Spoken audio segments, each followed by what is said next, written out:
शन्नो मित्रः शं वरुणः शन्नो भवत्वर्यमा शन्न इन्द्रो बृहस्पतिः शन्नो विष्णुरुक्रम ओ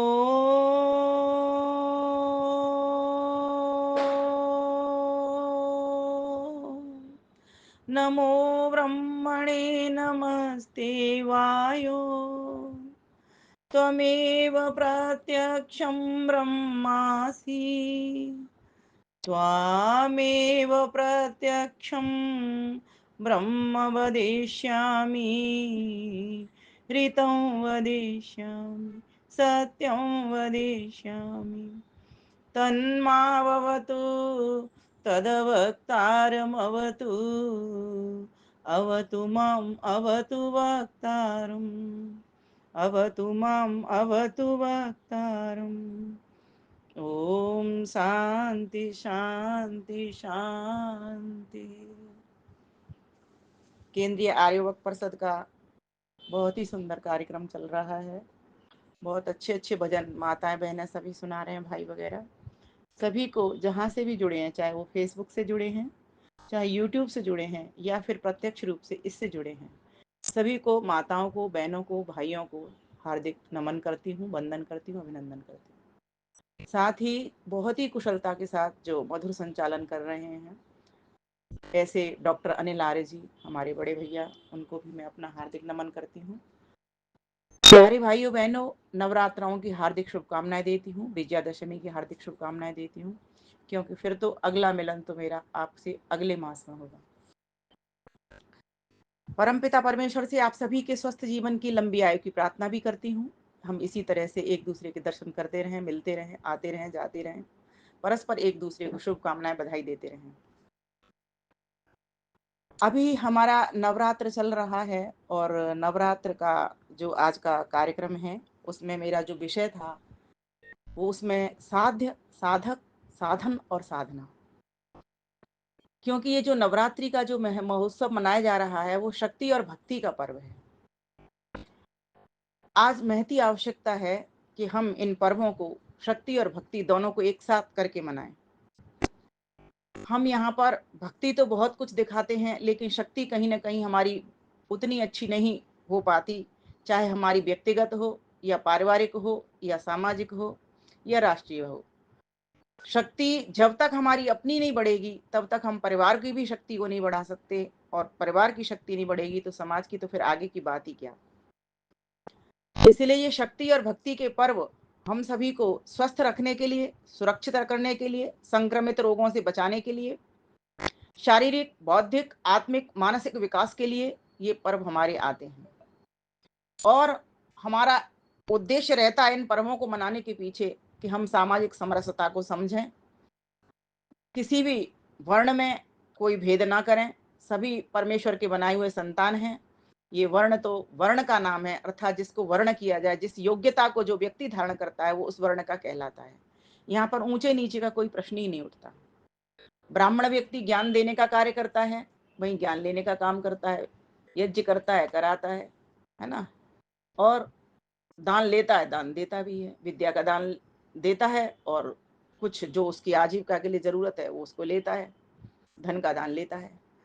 तो इस प्रकार से चारों वर्ण और चारों आश्रम मिलकर के इनको नवरात्रि महोत्सवों को मनाते हैं। एक मेरे पास प्रश्न आया था, अभी पिछले सत्र में ही मैं बोल रही थी कि ये नवरात्र का महोत्सव कहीं वेदों में भी है क्या। तो मैंने कहा वेद में तो ऐसी बातें होती हैं जो सार्वभौमिक हों, अर्थात सभी भूमियों के लिए हों। अब जहां ऋतु का परिवर्तन हो रहा है जगह जगह पर, भारत के अलावा अलग देशों में उनका अलग अलग समय होता है, वहां उनके अपने फेस्टिवल्स अलग अलग तरह से मनाए जाते हैं। तो ये पूरे विश्व का तो नहीं है, लेकिन भारत का अवश्य है, पूरे भारत का अवश्य है। हर प्रांत, हर नगर, हर राज्य, हर शहर, मतलब हर गांव तक ये पूरी परंपरा हमारी आज तक सुरक्षित है, जीवित है। परमपिता परमेश्वर ने ये तो कहा है कि ऋतु परिवर्तन होगा और ऋतु परिवर्तन के अनुसार से आप आहार विहार करिए और अपनी दिनचर्या को बनाइए, दिनचर्या को व्यवस्थित कीजिए। और हर ऋतु का अलग अलग प्रकार का प्रसाद परमपिता परमेश्वर ने हमको दिया है। सर्दियों में कौन से अन्न आते, गर्मियों में कौन से अन्न आते, और षड ऋतुओं में अगर इसका विभाग करते हैं तो दो दो महीने के हिसाब से हर बार कुछ ना कुछ चेंज होता रहता है। और ब्रह्मांड का जो असर होता है वो हमारे पिंड पर आना भी स्वाभाविक है, क्योंकि वहां भी सभी देवों में घमासान चल रहा होता है। जैसे सर्दी से गर्मी की ओर प्रस्थान कर रहे हैं हम, तो परिवर्तन होना स्वाभाविक है। उधर सूर्य चांद की गतियों में भी परिवर्तन है, जहां पर जलवायु में भी परिवर्तन है, वहां हमारे पिंड के भीतर भी परिवर्तन दिखाई दे रहा है। जैसे उत्तरायण और दक्षिणायन के द्वारा हम समझते हैं, इस तरीके से हमारे शरीर के भीतर भी बाहर का असर अंदर की ओर आता है। गर्मी के मौसम में हमारा शरीर ताप से परेशान हो उठता है और उसके लिए फिर हमें ठंडे फल आदि खाने होते हैं, ठंडे वस्त्र पहनने होते हैं। और अगर जब परिवर्तन होता है, जब संधि काल होता है, उसमें संक्रामक रोगों का होने का बहुत अंदेशा आ जाता है, तो वहां पर उनसे बचने के लिए भी हमें शक्ति की जरूरत पड़ती है। और शक्ति के साथ अगर जब भक्ति मिल जाए, जब शक्ति के साथ भक्ति मिल जाए, जैसे कहते हैं ना कि अगर कोई व्यक्ति को बुखार आ गया, अब चलिए दूर क्यों जाते हैं, कोरोना में ही आ जाइए। कोरोना के डर के बारे कुछ लोगों को जिनको डर था वो कोरोना के डर से ही चले गए। शरीर तो तब तक काम करता, उससे पहले मन ने काम उनके ने कर दिया। तो शरीर की शक्ति और मन की भक्ति दोनों का जुड़ाव, परमेश्वर मेरे हैं, मेरी हर संभव रक्षा करेंगे और मैं स्वस्थ हो जाऊंगा, ये भाव मन का बनाना। दूसरा, शरीर को वो पोषण देना जिस ऋतु का आया हुआ है। आज हम कोल्ड स्टोरेज का सामान खाते हैं, इससे हमें पता ही नहीं, एक तो हमारे बच्चों को नाम नहीं पता चल रहा उनका कि कौन सी सब्जी कौन सी ऋतु में आती है, कौन सा फल कौन से ऋतु में आता है, कौन सा अन्न कौन से ऋतु में आता है। अगर इस बात का हमको ज्ञान हो जाता है कि कौन सा फल सब्जी किस ऋतु में आता है, तो हम उस तरीके का आहार विहार करेंगे। और आहार विहार करेंगे तो फिर हमारा निश्चित रूप से ही हमारा शरीर स्वस्थ होगा। तो इनको मनाने के पीछे जो कारण है वो यही है कि देखो भाइयों, समझो, ये कोई वेद नहीं कहेगा इस बात को, वेद तो ये कहेगा तुम शरीर को स्वस्थ रखिए, ऋतु ऋतु के अनुकूल फल खाइए, फूल खाइए, और ऋतु ऋतु के अनुसार वस्त्र पहनिए, ये तो बात कहेगा। अब ऋतु, भारत की ऋतु अलग है, विदेशों में अलग अलग देशों में जाओ तो अलग अलग ऋतु अलग अलग समय पे आ रही है, तो उनके फेस्टिवल सारे अलग अलग ऋतुओं पर चलेंगे। तो उत्तर क्या निकल करके आया, ये नवरात्र भारतवर्ष में मनाए जाते हैं, क्योंकि और इन दिनों मनाए जाते हैं। वहां पर कोई और नाम देते हो हमें नहीं पता, उनके अपने सीजन से क्या नाम देते हैं। लेकिन जिस तरीके के नवरात्र अभी हम शक्ति और भक्ति के मना रहे हैं, अब प्रश्न ये भी आता है कि 9 ही दिन क्यों, 10 दिन क्यों नहीं। तो मैं सभी को एक ही उत्तर दिया जाते हैं, 9 का अंक पूर्णांक होता है। 9 की संख्या है तो एक, लेकिन सबसे बड़ी संख्या है। इसके बाद दो भागों में विभक्त हो जाती है, 10, 1 और 0, ये दो भागों में व्यक्त हो गई। और 9 अपने आप में सबसे बड़ा और पूर्णांक है। 9 का तो आप पहाड़ा भी पढ़िए, 9 एकम 9, 9 दूनी 18, 1 और 8 9 जोड़ते जाइए, 9 ती 27, 2 और 7 9, पूर्णांक ही रहता है। गुणन करने पर भी उसका जब जोड़ निकालते हैं तो वो पूर्णांक ही रहता है। 9 चौक 36, 3 और 6 9, 9 पंच 45, 4 और 5 9, आप पूरा 9 10 जा कर दीजिए, आप जैसे भी पढ़ना चाहते हो, हिंदी में पढ़ो चाहे इंग्लिश में पढ़ो, आपका उत्तर 9 ही आएगा। तो ये पूर्णांक होने की वजह से सामाजिक विद्वानों ने इसका निर्धारण किया। और ये तो है ही सामाजिक राष्ट्रीय पर्व, जागरण का पर्व है। समाज जागे, राष्ट्र जागे, 9 दिन तक हम शक्ति की उपासना करें, 9 दिन तक हम भक्ति की उपासना करें। लेकिन व्यक्ति को क्या हो गया कि सही तरीके से इसका मतलब नहीं पता चला। इसलिए मैंने आज का जो विषय चुना उसमें साधक, साध्य और साधन और साधना चुना, क्योंकि जब तक हमें सही का पता नहीं चलेगा तब तक कर्म हमारे सही नहीं होंगे। और सही नहीं होंगे कर्म तो हमें लाभ वो उतना जितना मिलना चाहिए उतना पूरा लाभ हमको नहीं मिलेगा। तो पर्व किसे कहते हैं, पर्व तो कहते ही उसको है जिससे हमको प्रसन्नता मिले। पर्वती पूर्वयति जनान आनंदेन इति पर्व, जिससे हमें प्रेरणा मिले। भाई जिस काम, उसी काम को तो हम करेंगे जिससे हमें प्रसन्नता मिलेगी, खुशी मिलेगी। उस काम को क्यों करेंगे जिससे दुख मिलेगा, है ना, और सबके लिए खुशी मिलेगी। अब ये जो बकरे कट रहे हैं, अब ये कोई पर्व थोड़े ही है। बताओ इसमें क्या प्रेरणा है, बताओ इससे क्या प्रसन्नता है, बताओ ये कौन सी पूर्णता की ओर हमें बढ़ा रहे हैं। लेकिन अब हमारे अपने अपनी पर्व देखिए, कितनी प्रसन्नता, कितनी प्रेरणा, कितनी पूर्णता की ओर ले जाने वाले हैं। शक्ति और भक्ति की उपासना हमें प्रसन्नता यही भक्ति देती है, यही शक्ति देगी। आज अगर हमारे पास शक्ति है और कोई बाहर के व्यक्ति आ जाए, हमसे मुकाबला नहीं कर सकते। हम शक्ति के बल पर जीत जाएंगे और प्रसन्नता आ जाएगी। शक्ति के कारण ही हमारे भीतर भक्ति भी आती है। जब हमारे पास शक्ति होती है तो हम भगवान के भजन में भी ध्यान लगा करके बैठ पाते हैं, अच्छे से उसकी पूजा उपासना भी कर पाते हैं। पूजा मीन्स सत्कार करना, सत्कार मीन्स मतलब आज्ञा को मानना, नमस्कार करना। परमेश्वर की पूजा कैसे होगी? परमेश्वर तो निराकार है और हम जीवात्मा भी निराकार है। माना कि हाथों से भी उनकी पूजा करें परमेश्वर की, तो कैसे करेंगे? हम हाथों से नहीं करते, हृदय से करते हैं। इस बात को समझ लीजिए। जो वो साध्य कैसा है, वो साध्य कैसा है। देखिए अभी आप देख रहे होंगे देवियों की जगह जगह जगह पूजन हो रहा है। बहुत अच्छी बात है। परमेश्वर के 3 तरह के लिंगों में नाम आए हैं। अगर कोई वेद करता है, सही मायने में वेद पाठ, तो उसको पता होना चाहिए। कैसे, मैं बताती हूँ आपको। एक मंत्र आता है, बहुत ही सुंदर मंत्र, आप कंठस्थ कीजिए इसको, किसी को भी बता सकते हो। परमात्मा का लिंग नहीं होते हुए भी, लिंग मीन्स शरीर नहीं होते हुए भी 3 लिंगों में उनके नाम आते हैं।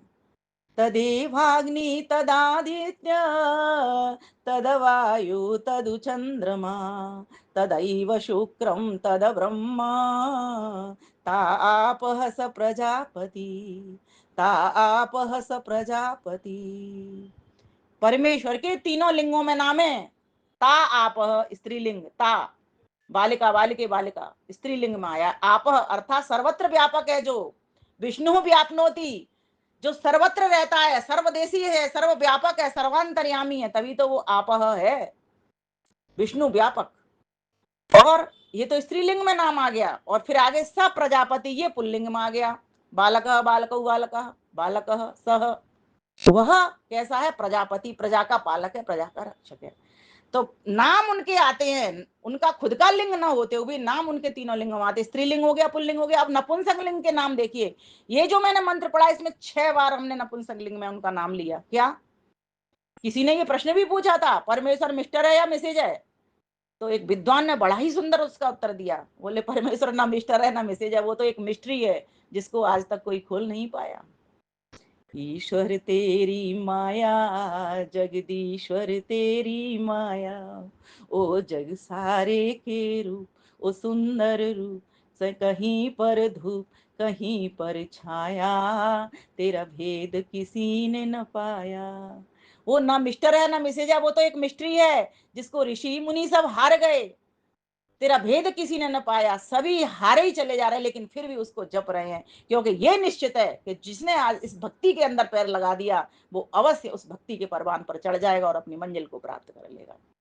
तो ये नवरात्रि के जो पर्व है, वे प्रेरणा देने के लिए आए, हमें जगाने के लिए आए। जागो, कब तक सोओगे? बहुत सो लिए, उठो अब और देखो, परमेश्वर की व्यवस्था को देखो, परमेश्वर के शासन को देखो, परमेश्वर के कर्मों को देखो, परमेश्वर के गुण को जानो, परमेश्वर के स्वरूप को समझो, परमेश्वर के स्वभाव को जानो, अपने गुण को देखो, अपने स्वरूप को देखो, अपने कर्मों को देखो, अपने स्वभाव को जानो।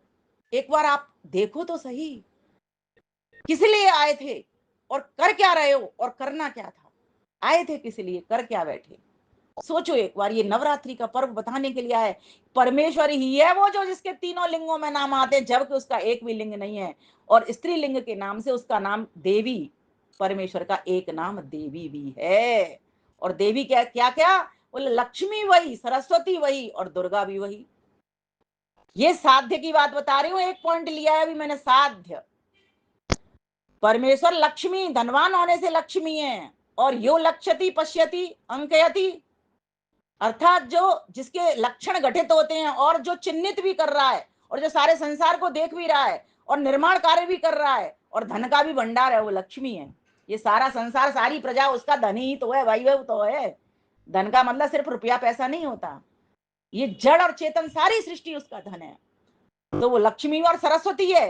वो ज्ञान प्रदाता है, ज्ञानवान है, सर्वज्ञ है। जहां सर्वत्र है वहां सर्वज्ञ भी है। अल्पज्ञ नहीं है हम जीवों की तरह। वो हर एक वस्तु का ज्ञान है उसको। क्यों? क्योंकि वह प्रोड्यूसर है। हम लोग प्रोड्यूसर नहीं है। बच्चे का निर्माण करते हैं तो हम प्रोड्यूसर नहीं होते। हमको नहीं पता ये रस कैसे बना, ये रक्त कैसे बना, ये हड्डियां कैसे बनी, ये मज्जा कैसे बनी, ये उंगलियां कैसे बनी, ये हाथ कैसे बने, ये पैर कैसे बने, ये परमात्मा ने शरीर आंख कैसे बनी, ये पुतलियां कैसे बनी, ये नासिका कैसे बनी, ये कान कैसे बने, ये जिब्बा कैसे बनी, ये होठ कैसे बने, ये वाणी कैसे बोलती है, हम नहीं जान पाते। लेकिन वो परमेश्वर की सारी बात संज्ञान में है। वह तो सर्वज्ञ बीजम, सर्वज्ञता का बीज है। सब तरह का ज्ञान उसको, क्यों? क्योंकि वह प्रोड्यूसर है। हम प्रयोक्ता तो हैं, लेकिन हम उत्पादक नहीं हैं। तो इसीलिए नवरात्रों का क्या जागरण होना चाहिए, 9 दिन तक यही जागरण करें कि ये सारा जितना भी कार्य हो रहा है वो परमेश्वर ने हम जीवों के भले के लिए किया, अर्थात हम भोग भी भोगेंगे और हम उस मोक्ष का मार्ग भी प्रशस्त करेंगे। लेकिन कब? जब हमारे एक हाथ में शास्त्र होंगे और दूसरे हाथ में शस्त्र होंगे।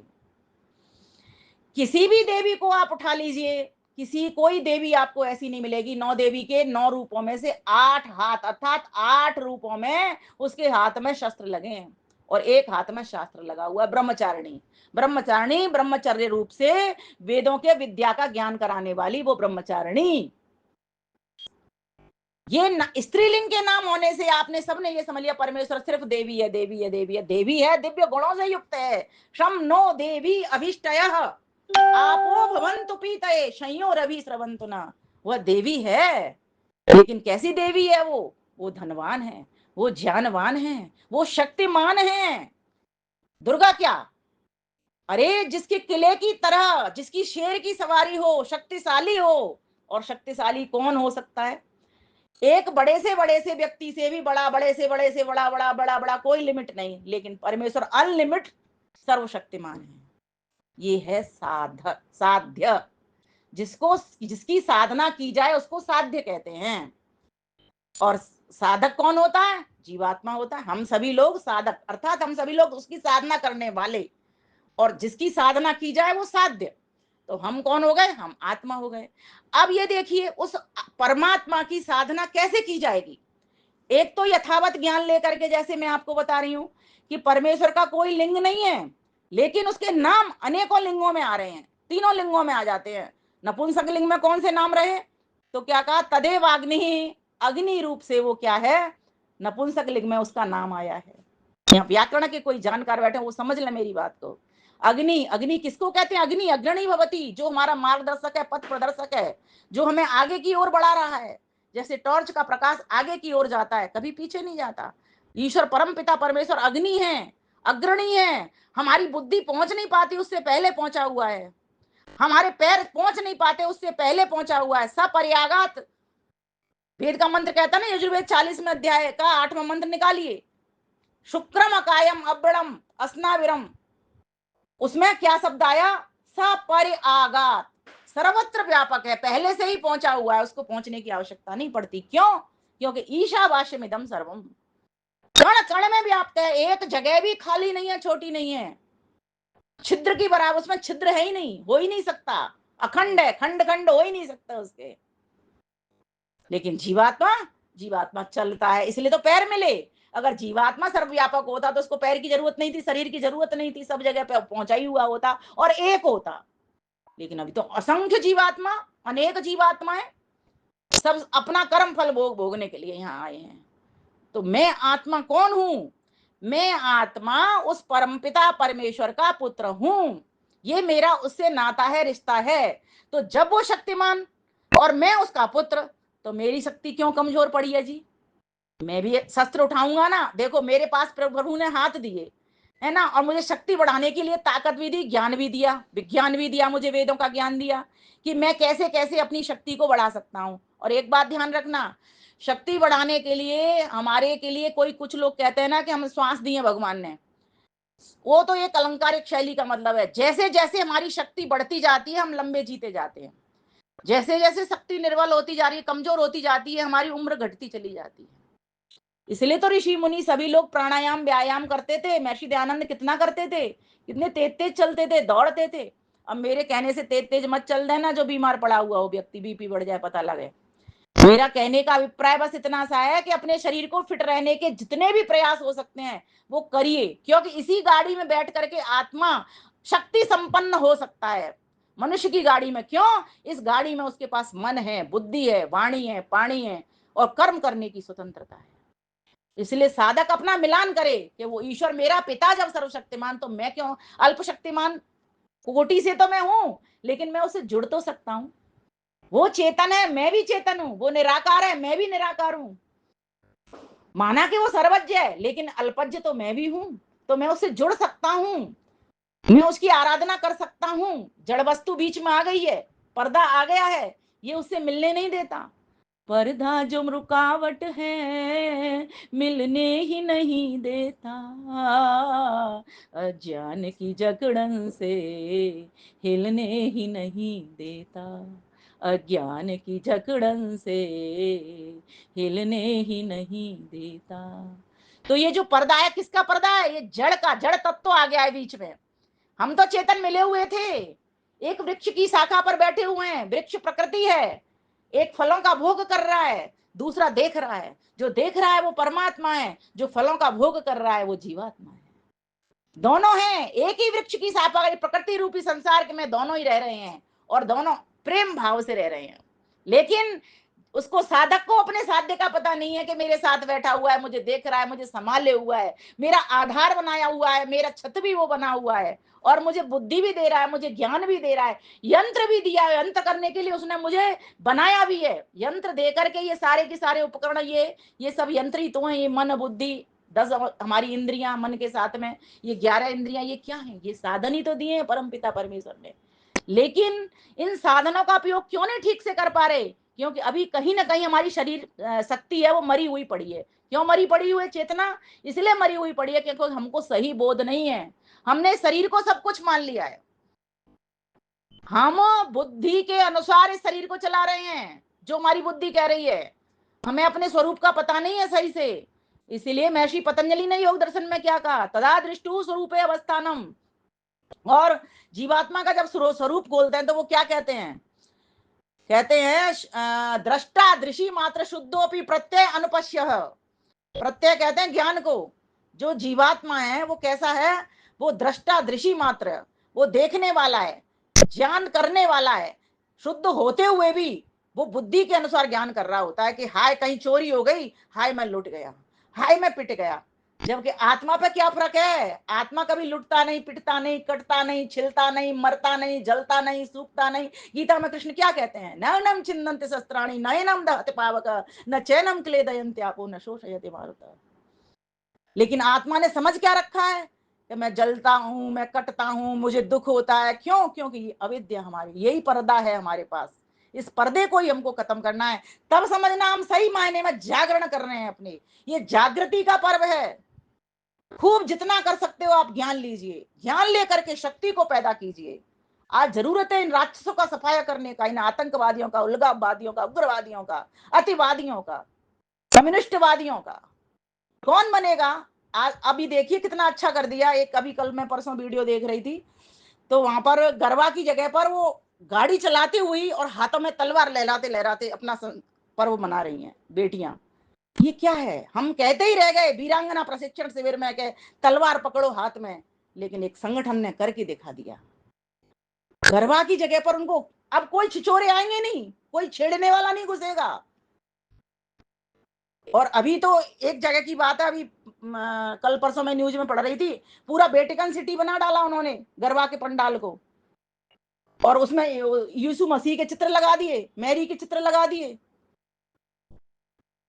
वो तो पतिदेव जी ने उस ट्विटर पे वो डाला, उसको किया और चारों तरफ हंगामा मचवा दिया उसका, और वो चित्र हटा दिए गए वहां से। फिर अपने महान पुरुषों के चित्र उसमें डलवाए। ये ऐसी छोटी छोटी सी चीजें हैं, किस तरह से हमारे ऊपर आक्रमण ये लोग करें। आज जरूरत है हमारी बेटियां हमारे घर में आए तो वे शक्ति संपन्न बने। इसलिए मैं कहती हूँ ये जितने भी हमारे शिविर लगते हैं, चाहे किसी भी संगठन के लगे, आर्य समाज के लगते हैं तो बहुत ही अच्छी बात है। हर बार गर्मियों में भाई अनिल जी भी लगाते हैं, और भी सभी संगठन लगा रहे हैं, कोई किसी नाम से लगा रहा है कोई, लेकिन इनमें जरूर भेजो, बेटियों को सिखाओ, इन शस्त्रों को हाथ में दो। यही सही मायने में दुर्गा पूजा है। ईश्वर का एक स्वरूप है ये, और बेटियों को दिया हुआ है, नारियों को दिया हुआ है ये रूप। इस नारी अपने इस रूप को ना खोए। आज आवश्यकता है, जब घर में झगड़ा हो जाता है तो नारी फौरन दुर्गा रूप हो जाती है, लेकिन यहाँ क्यों नहीं? अरे परिवार में तो सीता की तरह रहना है, पूरे त्याग से रहना, समर्पण से रहना, स्नेह से रहना, दया से रहना, धैर्य से रहना, क्षमा से रहना, इन गुणों के द्वारा रहना। लेकिन जहां जरूरत है वहां पर एक दुर्गा भी की भी जरूरत है। इसलिए मैं तो कहती हूँ आज का युग वो आ गया है कि जब बेटियों के नाम भी दुर्गा के नाम पर रखे जाएं। प्यारे भाइयों बहनों, ये जगाने के लिए आया है पर्व, ये सुलाने के लिए नहीं आया है, सिर्फ हाथ बजाने के लिए नहीं आया, ये सिर्फ वाणी बोलने के लिए नहीं आई, ये भीतर से जागृत करने के लिए पर्व आया है। और जब हम भीतर से जागृत होते तभी तो प्रसन्नता आती है, तभी तो आनंद आता है। मैं हमेशा कहा करती हूँ, अंधेरे में ठोकर है, प्रकाश में ठाकुर है। जब हमारी ज्योति जल जाएगी तो हमें भगवान मिले हुए, और भगवान मिले हुए तो हमें सुख मिला हुआ, आनंद मिला हुआ है, चारों ओर से हमें आनंद मिलेगा। फिर अब हमें कोई दुख मिलने वाला नहीं है। जब ईश्वर एक बार प्राप्त होना प्रारंभ हो जाते हैं ना, फिर हर जगह से हमें लगता है बस हम उसके साथ सुरक्षित हैं। अपना कर्तव्य कर्म है, उसको करते चलो। समाज को हमसे क्या अपेक्षाएं, राष्ट्र को हमसे क्या अपेक्षाएं, परिवार को हमसे क्या अपेक्षाएं, और मुझे स्वयं से अपने से क्या अपेक्षाएं, इनको देखो। लेकिन इस अपेक्षा को निकाल दो कि कोई मेरे साथ ये करेगा, मुझे फूल देगा तभी मैं करूंगा, कोई मुझे रुपए देगा तभी मैं ये काम करूंगी, तभी मैं ये काम करूंगी, कोई मुझे सम्मान देगा तभी मैं ये काम करूंगा। इन सब चीजों को दिमाग से बिल्कुल हटा दीजिए, शरीर से बिल्कुल। अभी एक मूवी आई है, आपको मैं बताती हूँ, सभी को देखना चाहिए, अजय योगी जी के ऊपर बनी है। अभी कल हम उसका प्रीमियर देख करके आए थे। हाँ, कल देखी थी, दोपहर में 1:30 बजे का था शो।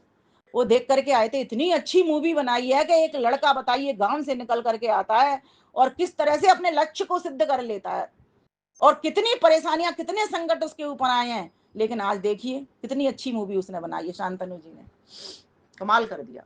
आप भी सभी जाइए, लोगों को प्रेरणा भी दीजिए। इसी तरीके से हमारी राष्ट्र भक्ति जागेगी। ये शक्ति भक्ति के विजयादशमी पर शस्त्र पूजन होगा।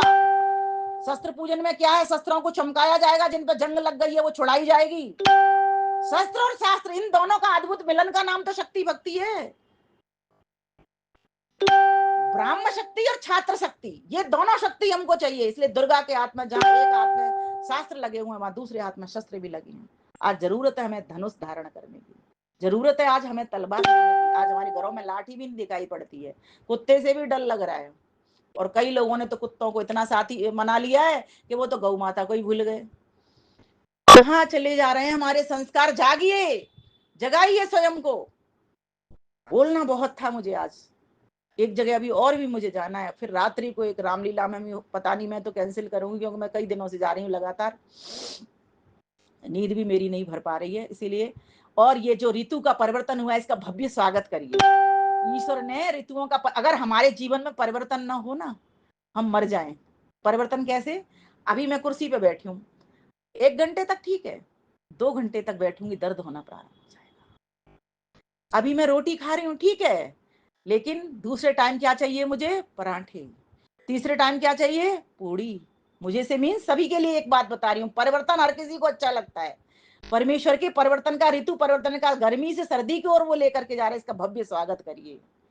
उसने जो हमको फल फूल अन्न सब्जियां दी हैं, इनको प्रयोग में लाइए। कोल्ड स्टोरेज की चीजों को संकल्प लीजिए नहीं हमें प्रयोग में लाना। बाहर की विदेशी चीजों को भी हमें हाथ नहीं लगाना। स्वदेशी की ओर आइए। मोदी जी ने सीधा कह दिया स्वदेशी की ओर आइए। आज हमारा 80% ब्रेन अमेरिका में लगा हुआ है, और ट्रंप महाशय हैं जी के, उनकी तो बुद्धि पूरी तरीके से सटिया गई है, सटिया चुकी है। हमारे बच्चे, हमारे ऊपर उन्होंने राज किया, हमारे बच्चों के ऊपर। आज देखिए कहां तक अमेरिका पहुंच गया। ये अपने ही पैरों के ऊपर कुल्हाड़ी मारने के लिए चला है। इसलिए जागिए भाई, जागिए, और अपने संतानों को बचाइए, वहां से निकालिए, और निकाल करके अपने भारत में ही रोजगार दिलाइए। भारत के लिए ही फॉर्म हो सकता है वहां के 1.5 करोड़ मिलते हो, यहाँ पर बच्चे को 40 लाख ही मिले, कोई बात नहीं है, वहां वो खर्चे भी हो जाते हैं। लेकिन यहाँ वो पैसा उतना बचा भी लेगा भारत के भीतर। और जो सुविधाएं हैं वो जब जाकर देखते हैं तब पता लगती है, सुविधाएं जितनी भारत के पास हैं वहां उतनी उनके पास नहीं है। वहां व्यक्ति ऐसे पिसता है मशीन की तरह, कोई काम वाले वहां नहीं होते काम करने के लिए। जागिए, ये नवरात्रि का पर्व है, और आपको बताती हूँ शक्ति भक्ति कैसे आती है। ये जितने भी कर्म कांड होते हैं ना, घरों के भीतर जवारे बोए जाते हैं, ये क्यों बोए जाते हैं? कलश की स्थापना की जाती है, क्यों की जाती है? दीपक जलाया जाता है, अखंड दीपक क्यों जलाया जाता है? इसको समझने का विचार करिए। हम आर्य लोग हैं, हम विद्या बुद्धि के बल पे कहते हैं विरोध करने से पहले बोध करिए किसी चीज का। ये जवारे शक्ति का प्रतीक हैं, कैंसर तक के रोगों को खत्म करते हैं, संक्रामक रोगों को खत्म करते हैं। इनका रस पीजिए और कितनी जल्दी बन जाते हैं ये। 9 दिन के भीतर तो इतने बड़े बड़े हो जाते हैं, ऊंचे पौधे हो जाते हैं। क्रम बनाइए, इनको गमले में लगाइए, एक गमला में आया फिर 9 गमले एक साथ बो दीजिए और फिर एक एक करके जिसमें पहले आता जाए और दूसरे दूसरे में आगे आगे चलता जाओ और इस तरीके से बनाते जाइए। संक्रामक रोगों से बच जाओगे, शरीर में शक्ति भी देने वाले हैं, आपकी रोग प्रतिरोधक शक्ति भी बढ़ेगी। ये कर्मकांड ऐसे ही नहीं है, व्यर्थ नहीं है ये। और दूसरी बात, अखंड दीपक का मतलब क्या है? हमारे भीतर, हृदय के भीतर भी अखंड दीपक जले, उस अखंड परमेश्वर जिसके खंड नहीं होते कभी भी, जो टूटता नहीं, जो फूटता नहीं, जो अलग नहीं होता, एकत्व से जो सब जगह एक रस होकर के संचार कर रहा है, भरा हुआ है, ऐसा दीपक भी मेरे हृदय के भीतर जले। और आप देखते हो शेर की सवारी दुर्गा बिठाई जाती है उसके ऊपर, वो क्या है? एक चित्र के भीतर आप देख लो इन सब चीजों को। परमेश्वर ऐसे शेरों के ऊपर नहीं बैठता, लेकिन वो सर्वशक्तिमान होने से वो शेर की प्रतिमा दिखाई, क्योंकि शेर जंगल का राजा होता है, सबसे बड़ा होता है, इसीलिए उस जगह पर शेर की पूल लगाई गई है सवारी। हमारे सभी देवी देवताएं, जितने भी महान पुरुष हैं, जिन जिन के आप नीचे सवारियां देखते हैं, उनके पीछे कोई ना कोई उद्देश्य है, समाज को प्रेरणा देने के लिए है। क्या गणेश जी कोई चूहे की सवारी कर सकते हैं? लेकिन कोई तो उसमें प्रेरणा छुपी, कोई तो उसमें बोध छुपा हुआ है कि निर्बल लोगों को भी ऊपर ले जा रहे, अपने साथ लेकर के चल रहे हैं। वो सिर्फ बैठने से मतलब ये नहीं होता किसी भी चीज का। हम ईश्वर के ऊपर बैठे हैं तो इसका मतलब क्या है? ईश्वर हमारा आधार है, हमारे आधार, हमारे छोटे वर्ग के लोग भी हमारे आधार हैं। प्रेस वाला नहीं होगा, कपड़े इस्त्री नहीं होंगे, जमादार नहीं होगा, घर की सफाई नहीं होगी, बाहर की सफाई नहीं होगी, सेवक सेविकाएं नहीं होंगे, दरी पट्टी चद्दर आपके कुछ काम घर का नहीं होगा। ये सभी वर्ण हमारे उठाने के लिए हैं, ये हमारे आधार हैं। बैठने का मतलब, सवारी का मतलब आधार, जिसके ऊपर आप सवार होते हो। सवार किसके ऊपर? जो आपके छोटे छोटे कार्यकर्ता हैं। ये मात्र प्रेरणा देने के लिए हैं। क्या कोई इनकी कोई सवारी इस तरह की हो सकती है? सवारियां तो भाई ऐसी होती हैं जैसे घोड़े हो गए, गाड़ियां हो गई, ये सवारियां होती हैं। तो कोई तो इसके पीछे बोध करने की बात है। जैसे मैं चिंतन उठा रही हूं, वैसे आप चिंतन उठाइए कि आखिर क्यों हम ये विरोध करके खत्म कर देते हैं बात को, क्योंकि दूसरे ने कहा बस उसकी बात मान लिया। अरे हम जब आ रहे हैं तो अपनी बुद्धि लगाएं कि आखिर ये कारण क्या है, इसके पीछे क्या हो सकता है। आपके भीतर से उत्तर आएगा। यस्मिन ऋचा साम यजुंसी यस्मिन प्रतिष्ठिता रत्ना भाविवारा। परमेश्वर ने इस हृदय के भीतर चारों वेदों को नत्ती कर दिया। कब? जब बालक पैदा हुआ। वो जिस जिसको खोलने की, उन वेदों को पढ़ने की योग्यता आ गई, वो उन वेदों को पढ़ पाया, और जिनको नहीं आई वो नहीं पढ़ पाया। सभी के हृदय के भीतर वेद बंधे हुए पड़े हुए हैं। और अभी फाइल की तरह, जैसे अलमारी में ताला बंद करके फाइल रख देते हैं, ऐसी है। अब जिसको ताला खोलना आ गया, वो आराम से आनंद ले रहा है, वेदों को पढ़ रहा है और दूसरों को पढ़ा रहा है और आनंद से अपने जीवन यापन कर रहा है। प्यारे भाइयों बहनों, ये नवरात्रि का पर्व जगाने के लिए आया, उत्साह पैदा करने के लिए, उल्लास उमंग बढ़ाने के लिए आया है। मत सो, उठो, उत्तिष्ठत जागृत प्राप्य वरान्य बोधत। उठिए, जागिए और ज्ञान प्राप्त करिए और आगे बढ़िए, स्वयं भी आनंद रहिए, औरों को भी आनंद करिए। लेकिन होगा कब? जब आप पुरुषार्थ में उतरोगे, धर्मयुक्त कर्मों में उतरोगे। एक लक्ष्य, मैं यहाँ संसार में आया हूं, स्वयं स्वयं को, अपने को उठाने के लिए नहीं आया, अपनी व्यक्तिगत उन्नति के लिए नहीं आया, सबकी उन्नति में मेरी उन्नति है। ऋषि दयानंद ने इसीलिए हमें नामानयन दिया कि व्यक्ति सिर्फ स्वार्थवश अपना ही भरण पोषण ना करे, अपने लिए ही ज्ञान ना चाहे, अपने लिए ही धन ना चाहे, अपने लिए ही सिर्फ शक्ति ना चाहे, अपने लिए भी चाहे, लेकिन साथ साथ अपनी उस शक्ति का प्रयोग सदुपयोग के लिए करे, दुरुपयोग के लिए नहीं करे। आज संसार में बहुत सारे अधर्मी लोग बहुत शक्तिशाली हैं, लेकिन प्रयोग उनका सही नहीं हो रहा। क्यों? क्योंकि उनकी दिशा ठीक नहीं है, और दिशा ठीक नहीं होने से दशा ठीक नहीं है। जब दशा ठीक नहीं है तो उल्टे सीधे कर्मों को कर रहे हैं, हमारे ऊपर अत्याचार आक्रमण कर रहे हैं। अब हमारी चूंकि दिशा ठीक है, हमको आर्य समाज रूपी बगिया मिल गई है, ऋषि दयानंद जैसे गुरु मिल गए हैं, तो हमें तो कहीं भटकना है नहीं। हमें उनसे क्या करना? हमें ज्ञान लेना, जागृत होना। ये नवरात्रि का पर्व बताने के लिए आया है कि तुम साधक हो, उस साध्य को पाने के लिए आए हो, उसके लिए साधन जुटाइए। और उसके लिए साधन क्या होंगे? वेद विज्ञान में स्नान करिए, ज्ञान की गंगा में स्नान करिए, जो निर्मल है, जो सार्वभौमिक है, जो सत्य है, जो स्वतः प्रमाण वाणी है, जो सनातन है, जो पुरातन है, सृष्टि के आदि में जिसको परमेश्वर ने दिया है, जिसमें कोई इतिहास नहीं है, जिसमें कोई भ्रम नहीं है, जिसमें कोई भ्रांति नहीं है, उस ज्ञान गंगा में स्नान करिए। ये करने के लिए आया है। अब आप संकल्प लीजिए ना 9 दिन का, मैं 9 दिन तक बराबर 9 मंत्रों को याद करूंगा। अब देखो कितने लोग हैं 9 मंत्र याद करके दिखा दें मुझे, या चलो छोड़ दो इसको। कितने लोग ऐसे हैं जो ये सोचते हैं कि जिसमें 9 शब्द आएंगे मैं उस मंत्र को याद कर लूंगा। चलिए एक मंत्र को याद करिए 9 दिन तक, फिर लेकिन एक शर्त रखनी पड़ेगी, उस मंत्र का अर्थ भी जानिए, शब्द भी जानिए, उसको भाव भी उतारिए मन के भीतर, और अगर कलम में ताकत है तो उसकी व्याख्या भी बनाइए और उसका काव्य भी बनाइए, अगर कवि हैं आप तो। लेकिन करना तो पुरुषार्थ पड़ेगा, क्योंकि धर्म की उन्नति के लिए, संस्कृति की उन्नति के लिए, संस्कृति की रक्षा के लिए पहला कदम मेरा होगा। मैं अभी कह रही हूं औरों के लिए, क्या मेरा जीवन ऐसा है? मैं पहले अपनी ओर देखूंगी। अगर मैं अपनी ओर नहीं देखती, सिर्फ कोरा ही कोरा दूसरों को कहती हूं, उसका प्रभाव जाने वाला नहीं है।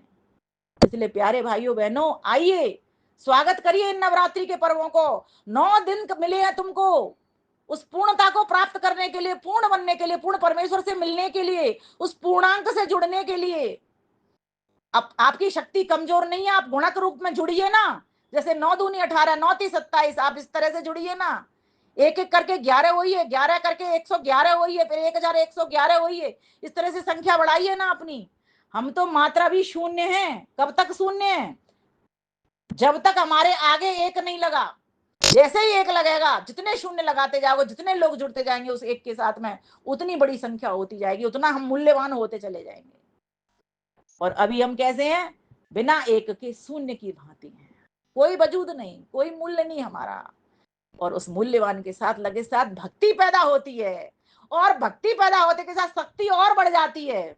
और मजे की बात बताऊं आपको, जैसे जैसे ईश्वर की कृपा मिलने लग जाती है, वैसे वैसे और भी शक्ति बढ़ जाती है। ये बीच में क्या आ गया? कोई व्यवधान सा आ रहा है, 1 मिनट ऐसा हटाऊं। आवाज आ रही है मेरी? आवाज आ रही है? ओम, ओम भाई साहब आवाज आ रही है? पता नहीं ये क्या चीज बीच में आ गई है, मेरे को नहीं चित्र दिख रहा।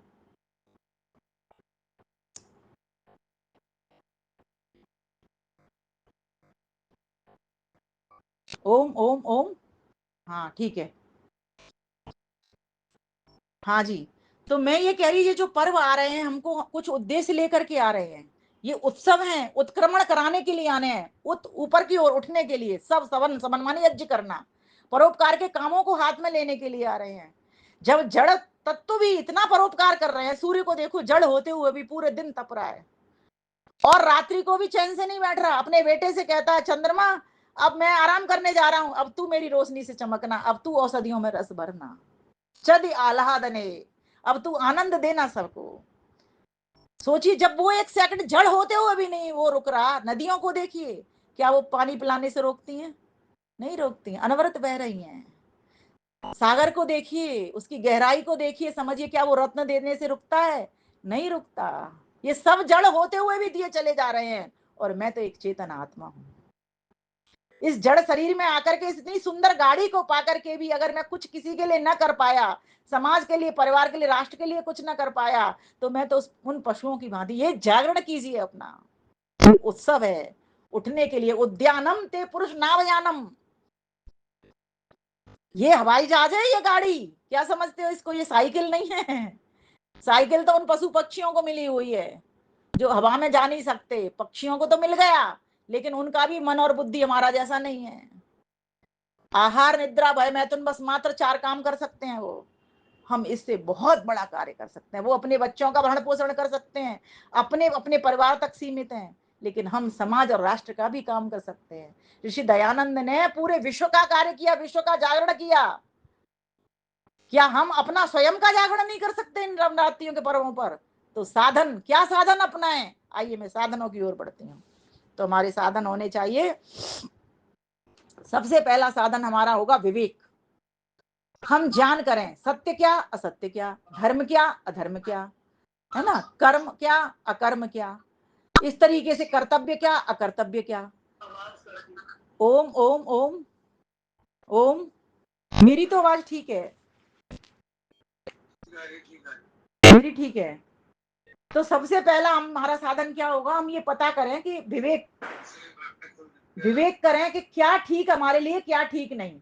तो धर्म का पथ ठीक है, धर्म का पथ ठीक नहीं, हम सभी जानते हैं, है ना। क्या करणीय कार्य हम ये भी जानते हैं, क्या खाने योग्य वस्तुएं ये भी जानते हैं, क्या छोड़ने योग्य वस्तुएं ये भी जानते हैं।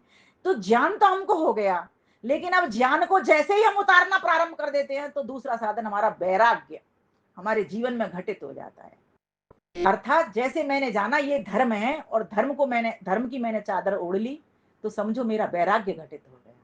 ऋषि दयानंद ने धर्म की ही चादर तो ओढ़ी थी, इसीलिए तो वो हमें धर्म की चादर उड़ाने के लिए तत्पर हो गए और हमें इतने सारे ग्रंथ लिख करके दे गए कि हमारे बच्चे भी, जितनी आने वाली पीढ़ियां वे भी धर्म की चादर ओढ़ पाए और धर्म से उस परम पिता परमेश्वर को प्राप्त कर पाए।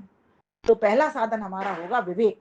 खूब विवेक करें, ईश्वर कौन, मैं कौन, मैं आत्मा, मैं उससे मिलने के लिए आया, और क्यों, कौन रोड़ा इसके बीच में आ रहा है, इस साधन जोड़ने के पीछे, उस ईश्वर से जुड़ने के पीछे। तो मेरी अविद्या मेरे आड़े आ रही है, इस अविद्या के लवादे को मैं फेंक दूंगा, क्योंकि अविद्या ही मुझसे अधर्म करवा रही है, अविद्या ही मुझसे राग द्वेष करवाती है, अविद्या ही मुझे सकाम कर्मों की ओर, संसार के कर्मों की ओर ढकेलती है।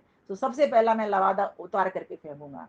तो जैसे ही आप व्यक्ति इस लवादे को, अविद्या के को उतार के फेंक देता है, विद्यावान हो जाता है, तो दूसरा साधन वो वैराग्य को प्रारंभ कर लेता है। तीसरा साधन है षड संपत्ति, शम दम उपरति श्रद्धा तितिक्षा समाधान। शम दम उपरति तितिक्षा श्रद्धा और समाधान, ये 6 संपत्तियां हैं। कहा जाता है ईश परमात्मा, जैसे किसी व्यक्ति के घर जाओ आप खाली हाथ नहीं जाते, ऐसे परमात्मा के पास भी आप खाली मत हाथ जाइए। कंगले को कोई नहीं बुलाना चाहता बार बार, इसलिए जब ईश्वर से मिलन करना चाहते हो, षड संपत्तियों से इस तन को भर लीजिए, पूरे जीवन को भर लीजिए। मन पर कंट्रोल, इंद्रियों पर कंट्रोल, श्रम दम उपरति, दुसंग से, कुसंग से, दुर्गुणों से, दुर्व्यसनों से, इनसे उपराम, अर्थात इनमें हमें नहीं पड़ना, न कुसंग करना, न दुष्ट मित्रों को बनाना, अपने साथ रखना, न उनके साथ रहना। अधर्मी लोगों का तो सफाया करने के लिए मनुष्य का चोला मिला है, अधर्मियों का कभी साथ नहीं देना, अधर्मियों का कभी सहयोग मत करना भूल के भी, चाहे उससे हमें कितना भी बड़ा लाभ मिलता हो। श्रम दम उपरति तितिक्षा, और द्वंद्वों को सहन कर लेना। तपह, तितिक्षा माने तपह, तपश्चर्या का जीवन जीना, मान मिले अपमान मिले, है ना, दुख मिले सुख मिले, धूप मिले छांव मिले, कोई फूल दे या विष दे। मैं श्री दयानंद को देखिए ना, कितना अपमान मिला, कितनों ने सम्मान किया होगा। बहुत कम लोग थे उस वक्त जब महान पुरुष काम करता है ना, खुद समाज के लोग विरोधी होकर के खड़े हो जाते हैं, कुछ 2-4 लोग ही होते हैं जो उनके विचारधारा के, क्योंकि हंस तो होते ही कम है, बाकी तो सारे बगुला भगत होंगे, मुंह पे मीठी मीठी बोलेंगे, सारे इस तरह के होते हैं और हर काल में रहते हैं ये। कोई ऐसा, उनका कोई अनोखा काल नहीं था, और ये काल भी ऐसा ही है, वो भी काल ऐसा ही था। बस ये था कि अविद्या इतनी ज्यादा पसर गई थी कि हमारे धर्म ग्रंथ हमारे पास नहीं थे, उन्होंने उसको लाए और सरल भाषा में करके, आर्य भाषा में करके, हिंदी भाषा में करके उन ग्रंथों को प्रेजेंट कर दिया, जिससे जन सामान्य भी उनको पढ़ सके और उनका लाभ ले सके। श्रम दम उपरति तितिक्षा, अर्थात द्वंद्वों को सहन करना सीखो।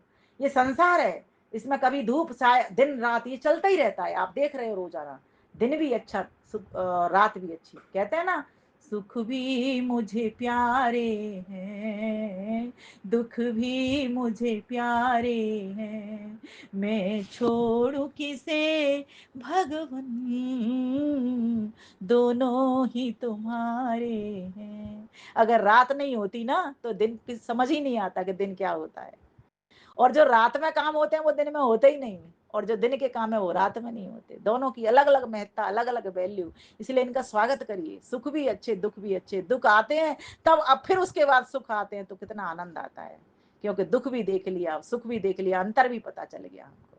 इसलिए परमेश्वर की ये दोनों देन है, इन दोनों को अच्छा करके हमको स्वीकार करना। शम दम उपरत श्रद्धा, तितिक्षा श्रद्धा, और सत्य की धारणा करना जीवन में। जिसके जीवन में सत्य प्रतिष्ठित हो जाता है, इसलिए महर्षि दयानंद ने अपने 5 नियमों में सत्य सत्य सत्य सत्य सत्य सत्य डाल दिया। मैं तो कहती हूँ अगर कोई व्यक्ति कहीं कुछ नहीं पढ़ता हो, मात्र 10 नियमों को बस जीवन में जीने का प्रण कर ले, छोड़ दीजिए सारी दुनिया को। 10 नियमों को जीवन में जीने की प्रेरणा ले ले बस। पहले नियम से लेकर, जिसमें ईश्वर को भी बता दिया गया है, जिसमें ईश्वर का स्वरूप भी बता दिया गया है, सत्य विद्या भी बता दी गई है, तुम्हारा व्यवहार कैसा होना चाहिए, तुम्हारा कर्म कैसा होना चाहिए, तुम किस प्रकार से अपनी उन्नति के साथ अन्यों की भी उन्नति करो। और तुम जब कुर्सी की बात आए तो समझो श्रेय किसको दो, कुर्सी पर किसको बिठाओ, दूसरे को बिठाओ और आप उसके पीछे पीछे चलो। जितने भी झगड़े हो रहे हैं 10वें नियम के कारण हो रहे हैं, 10वें नियम को फॉलो नहीं करने के कारण। अगर हम 10वें नियम को अपने जीवन में लाएंगे तो मैं चाहती हूँ 9वां और 10वां नियम ये बहुत महत्वपूर्ण है। किस लिए? सुखी रहने के लिए। परिवार का काम हो, समाज का काम हो, राष्ट्र का काम हो, किसी का भी काम हो। तो इस प्रकार से हम ऋषि दयानंद के 10, हम तो ऋषि दयानंद के शिष्य कहते हैं अपने आप को, लेकिन कितना इसे जीवन में भर पाए, नहीं, वो चीज नहीं है जो होनी चाहिए थी। देखो हमारे जितनी भी दादा परदादे में जो थी ना वो आर्य समाज की बात, वो आज हमारे भीतर नहीं है। और हमारे भीतर जितनी भी आई है वो हमारे अभी बच्चों में नहीं आ रही। अब सोचो अब उनके बच्चों में कहां से आएगी फिर? ये तो खत्म ही होता चला जा रहा सारा सारा। तो समझो जो महाभारत के बाद जो हानि हुई, उसको हानि को तो हम स्वयं अभी खत्म कर रहे हैं, स्वयं खत्म कर रहे हैं। फिर लगेगा कि ऋषि दयानंद आए। कब तक दयानंद आते रहेंगे? अरे हम क्यों नहीं बन जाते दयानंद? हम क्यों नहीं बन जाते भगत सिंह? औरों के घर में और औरों की जगह पर हम क्यों कहते हैं कि आएंगे तब की तब देखी जाएगी? अरे अभी क्यों नहीं देख लेते? वर्तमान को क्यों नहीं अच्छा कर लेते? जबकि हमारे पास इतनी पूंजी है ज्ञान की। ऋषि दयानंद के पास तो वो चीज ही नहीं थी। उन्होंने लाने के लिए कितना बड़ा पुरुषार्थ किया, सत्य की खोज करके सत्य की पुस्तकें उन्होंने बना बना करके हमको दे दी। तो ये नवरात्रि के जागरण हमको कहने के लिए आए, ये भक्ति उपासना के दिन हैं। इनमें हल्का खाओ। अब कई लोग विरोध करते हैं ये व्रत क्या होते हैं, ये व्रत व्रत कुछ नहीं होते। अब मैं सही चीज समझो ना, व्रत क्या होते हैं? व्रत एक तो संकल्प का भी नाम है। और व्रत तो संकल्प किसी चीज का ले सकते हो आप, भोजन का क्यों नहीं ले सकते कि मैं हल्का करूंगा? जब हल्का करूंगा तभी तो मैं भगवान में भजन मन लगाऊंगा। जब मैं ठूस ठूस के ही खा लूंगा तो मेरा भगवान में भजन कैसे लगेगा? मन कैसे लगेगा? भगवान का भजन कैसे करूंगा? मुझे नींद आएगी, तमोगुण से गिर जाऊंगा, आलस्य में जीऊंगा। अरे हम आर्य समाजी, हम चिंतन करें इस चीज का कि हल्का भोजन करना है 9 दिन तक, रसाहार करना है, फलाहार करना है। और एक और बात बताती हूँ, कूटू का भी जो नया अन्न आ रहा है वो बुरा नहीं है, वो पेट की सफाई करने के लिए है, उसको भी खाओ, वो भी खराब नहीं है, उसकी रोटी बहुत अच्छी बनती है। और पकौड़े खाने में भी क्या है, जब बेसन के पकौड़े तल के खाते हैं तो व्यंजन तो वो भी है ना, पर रोज रोज मत खाओ, इस चीज का बोध करिए। पकौड़े भी अगर कोई तल के खा रहा है इसमें कोई नुकसान की बात नहीं है। कभी कभार वो भी खाए जाते हैं, बेसन की भी खाते हैं, इसको भी खा लेते हैं। घर की चीज तो सारी शुद्ध होती है, बढ़िया होती है, कोई इसमें बुराई नहीं है। तो व्रत लो, हल्का खाने का लो, हल्का बोझ मन में भी रखने का लीजिए। ये कूड़े कबाड़े को फेंक दो इससे, मन के ऊपर जो जमा रखा है। उसने मुझे दी पिछली साल गाली और अभी तक मन में रख रखी है, ये बोझ किस लिए, कचरा किस लिए? हल्का भोजन तन को भी हल्का रखो तो मन को भी हल्का रखो। मजबूत रखना है, बुद्धि को मजबूत करिए, निर्णय लेने की शक्ति को बढ़ाइए, श्वासों की शक्ति को बढ़ाइए, प्राणायाम कीजिए, व्यायाम कीजिए। एक इसके भीतर, मस्तिष्क के भीतर जो हमारा चित्त है, इसमें क्या स्टोर करना? भाई हम अपनी अलमारी में क्या सुंदर सुंदर चीजें रखते हैं, सुंदर सुंदर साड़ियां लगाते हैं, अच्छे अच्छे रत्न रखाते हैं, हीरे जवाहरात रखते हैं, बढ़िया बढ़िया चीजों को छुपा छुपा करके रखते हैं ना। तो इस चित्त रूपी स्टोर में क्या बढ़िया चीज क्यों नहीं रखते हम? और ये जो, जबकि ये पता है हमको कि ये बाहर का जितना भी हम रख रहे हैं वो सारा यही रह जाने वाला है, ये हमारे साथ जाने वाला नहीं है। क्योंकि मैं तो अब ऐसा देख रही हूँ, मेरे तो घर में भी ये हादसा हो गया कि रात को मेरी ननद अच्छे से सोई, सवेरे पता चला उठी नहीं। ऐसी भी रातें मिल रही हैं और मिलती रही हैं, आगे भी मिलती रहेंगी। इसलिए भगवान से प्रार्थना करती हूँ, परमेश्वर तूने दिन अच्छा मुझे दिखा दिया, रात को ये कह के सो और मेरी रात भी अच्छी हो जाए। सुबह उठो, भगवान को धन्यवाद कर दो, भगवान तूने रात्रि में मुझे अच्छे से सुलाया, मुझे सुबह भी अच्छे से उठाया। ऐसे धन्यवाद करो, सुबह भी उठो तो, रात को सो तो, और दिन में भी जो भी काम करो ईश्वर से जुड़ करके काम करते रहो। आप ईश्वर की गोद में ही हो, ईश्वर से अलग नहीं, बस अनुभव ही तो करना है हमको। ईश्वर आपसे चाहो तो भी अलग नहीं हो सकता, और ईश्वर से आप भी अलग नहीं हो सकते। एक और बात, ऐसे लिपटे हैं जैसे एक बेल पर दो डाली ऐसे लिपटी होती हैं, ऐसे फंसे हुए पड़े हुए, मैं तुझ में ओम मुझ में ओम, ऐसे फंसे हैं। जब ऐसे फंसे हुए हैं तो अंतर कहां पड़ रहा है? ईश्वर को तो अनुभव है, पिता को तो पता है मेरे पुत्र है मेरे साथ, लेकिन पुत्र को पिता पता नहीं कि मेरा पिता मेरे साथ ही है। तो जब वो लक्ष्मी जो धनवान है, जो हमारे लक्ष्य को सिद्ध कराने वाला है, परम पिता परमेश्वर है, जिसका नारी जैसा नाम दिखाई देने में लगता है, स्त्रीलिंग में दिखाई दे पड़ता है, जो सरस्वती है, जो विद्या की देवी है, बुद्धि की प्रदात्री है, जिसका नाम सरस्वती के रूप में, नारी के रूप में पता चल रहा है, और जो दुर्गा है, शक्तिशाली है, सर्वशक्तिमान है, जिसके बराबर जो सारे काम, सर्वशक्तिमान का मतलब क्या? जो बिना किसी की सहायता से अपने सारे काम पूरे कर लेता है। हम लोगों को प्रकाश की जरूरत पड़ती है, हम लोगों को किसी साथी की जरूरत पड़ती है। हम एक कलम से भी चित्र, अगर इससे भी कुछ लिखते हैं तो ये कलम भी किसी और की दी हुई, ये हाथ भी किसी और के बनाए हुए, ये बुद्धि भी किसी और ने दी, है ना? और ये जो सोच है वो भी हमारे बाहर के वातावरण से भी निर्मित होती है, पुस्तकों से भी निर्मित होती है, ऋषि मुनियों साधु संतों के संपर्क से भी होती है, अपने घर के लोगों से भी होती है। ये जागरण का पर्व हमें नवरात्रियों में ये सिखाने के लिए आया है। चीजों को समझिए, सोचिए, चिंतन करिए, आखिर ये कैसे। और नई सवाल का जवाब आ रहा तो मुझे एक बार कॉल लगा दीजिए, मुझे आएगा तो ठीक, नहीं आएगा तो मैं और कहीं बात को चर्चा करूंगी जिससे बढ़ेगी वो बात। समझ में आनी चाहिए माँ, हमारा कार्य में समझ में आनी चाहिए। समझ में आएगी तभी हम उसका सही सदुपयोग कर पाएंगे, समझ में नहीं आएगी तब तक तो लकीर के फकीर बने हुए हैं, रूढ़वाद में ही फंसे हुए हैं। हम भी भले ही आर्य समाज हैं लेकिन रूढ़ी से कम नहीं है हमारी भी। अभी एक जगह मैं हवन करा रही थी, अब किसी का दीपक बुझ गया, अब गलती तो उसकी थी, दीपक बुझ गया। अब गलती अपनी मान कर करी, क्या हो गया, क्या हो गया, क्या हो गया, अपशकुन हो गया। मैंने कहा तुम लोग भी ये सब अपशकुन और शकुन करते हो गया, सावधानी से हो गया, क्या बात है, अब की बार सावधानी से जला दो। दूसरी बार जलाया, जल गया। अब एक जगह गई तो वहां पर हवा चलने लगी, ऊपर से पंखा चल रहा था, गलती भी अपनी ही थी, ना पंखा बंद करा, और हवा तो तुम रोक नहीं सकते, तो कैसे रोकते हो? एक ओट लगा दो, समझदार व्यक्ति ओट लगा देता है हाथ से ऐसे, और दीपक को जला, दीपक जल जाता है। और ऐसी जगह रख देता है या ढक देता है कि वहां पर दीपक जलता रहे। लेकिन अब दोष किसको दे रहे हैं? स्वयं के दोष को दूसरे के मत्थे पर बढ़ते चले जा रहे हैं। नवरात्रि का जागरण करने कराने के लिए आया है कि अगर आप प्रसन्न रहना चाहते हो तो भीतर से जागिए। जब तक तुम्हारे ज्ञान के चक्षु नहीं खुलते, ये दिव्य चक्षु जब तक तुम्हारे पास नहीं होंगे, तब तक तुम सही काम में नहीं कर सकते, सही नहीं भक्ति कर सकते भगवान की। तत्र प्रत्यय एक तानता ध्यानम, महर्षि पतंजलि कहते हैं। तत्र प्रत्यय, प्रत्यय कहते हैं ज्ञान को। उस परमेश्वर का जो ध्यान है, जो भक्ति है, जो भजन है, जो सेवा है, जो सत्कार है, जो पूजा है, कैसे होगी? ज्ञान के द्वारा होगी, प्रत्यय के द्वारा होगी, अर्थात ज्ञान के द्वारा होगी। हम बिना ज्ञान के शून्य हो जाओ, शून्य हो जाओ, शून्य हो जाओ, ध्यान कर रहे हैं जी, भक्ति हो रही है जी, घंटों बैठे बैठे हो गए, पसीना आ रहा है, चू रहा है, लेकिन अभी तक कुछ हल नहीं मिला यहाँ का। क्यों नहीं मिला? क्योंकि उन्होंने, हमने उस गुण कर्म स्वभाव के ऊपर ध्यान ही नहीं दिया कि परमेश्वर है कैसा। जबकि हमारे पास शब्द प्रमाण है, हमने शब्द प्रमाण से भी देख लिया, संसार का अनुमान करके भी देख लिया, अनुमान प्रमाण से भी देख लिया, उपमा प्रमाण से भी देख लिया कि उससे बड़ा कोई और है नहीं।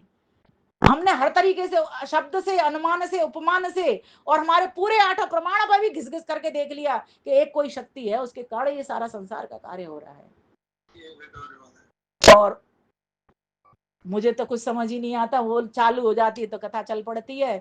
तो मैं तो बस यही कहना चाहूंगी कि जो पर्व आए हैं हमको, क्या किस लिए आए हैं? ये बताने के लिए आए, अहोरात्र, दिन से लेके रात्रि तक परमेश्वर मेरा ऐसा जागरण करना, मैं स्वस्थ होता रहूं, सुखी होता रहूं, तेरे बताए हुए वेद सम्मत विधानों को मानता रहूं, और लोगों को इस वेदवाणी की ओर लगाता रहूं। आओ वेदों की ओर लौटें। यही हमें नवरात्रि जागरण का सही संदेश मिल रहा है। आइए 2 पंक्तियां गुनगुनाती हूँ, अपनी वाणी को विराम देती हूँ, 1 घंटा पूरा हो चला मेरा।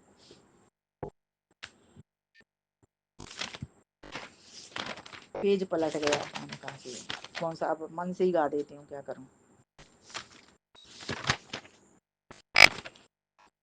चलिए। जो ओम नाम गुण गाता है, सच्चा सुख जग में पाता है। जो ओम नाम गुण गाता है, जीवन में सदा सुख पाता है। कपड़े में दाग लग जाता है, वो साबुन से धुल जाता है। जिस कुल में दाग लग जाता है, उसे कोई छुड़ा नहीं पाता है।